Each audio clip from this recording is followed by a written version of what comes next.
U.S. Customs officials say they're working on a system to deliver tariff refunds, and they hope it'll be up and running within 45 days. This article out of NPR is entitled "No Lawsuits Required. U.S. Customs is Working on a System to Refund Tariffs." It was published March 6th at 2:54 p.m. Eastern Time. It's by Scott Horsley and Alina Selyuk. Since the Supreme Court struck down the tariffs that Trump put in place last month, companies who paid those import taxes have wondered when and how they would get their money back. Many small business owners have worried about having to file individual lawsuits to get their refunds because lawyers have suggested that might be the case. Those fears aren't unfounded, given that Trump and other administration officials have repeatedly suggested that the refund process could get bogged down in litigation, which is what Trump usually does. He keeps you in court until you give up.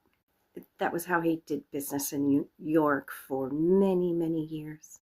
And we told you before you elected him 3 times. On Friday, U.S. Customs and Border Protection officials told the U.S. Court of International Trade that the agency's computer system is not equipped to immediately process the rush of refunds, but it's working on a streamlined process that would not require importers to file individual lawsuits. The agency expects it will use the same electronic portal that importers already rely on to track or correct their customs filings. The government estimates that it collected some $166 billion from more than 330,000 businesses in tariffs that the Supreme Court has now found unconstitutional. The law is clear, said Judge Richard Eaton of the Court of International Trade. The duties were unlawful from the moment they were imposed, and that means every single cent must be returned to the importer. On Wednesday, Eaton ordered U.S. Customs to begin refunding tariffs immediately with interest. He told the agency to provide an update on Friday. And earlier this week, an appeals court rejected the Justice Department's request to pause the process for 90 days.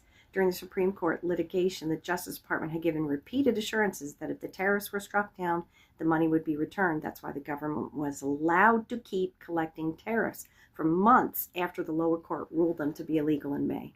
They said there is no harm because we can always refund the money, and they even included with interest, says Sarah Albrecht, who heads the Liberty Justice Center that took the tariff case to the Supreme Court.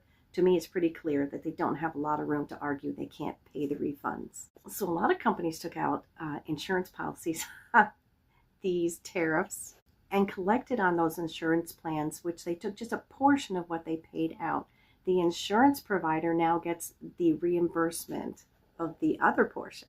And we, the American consumer, who paid those because those costs were passed down to us, we get nothing.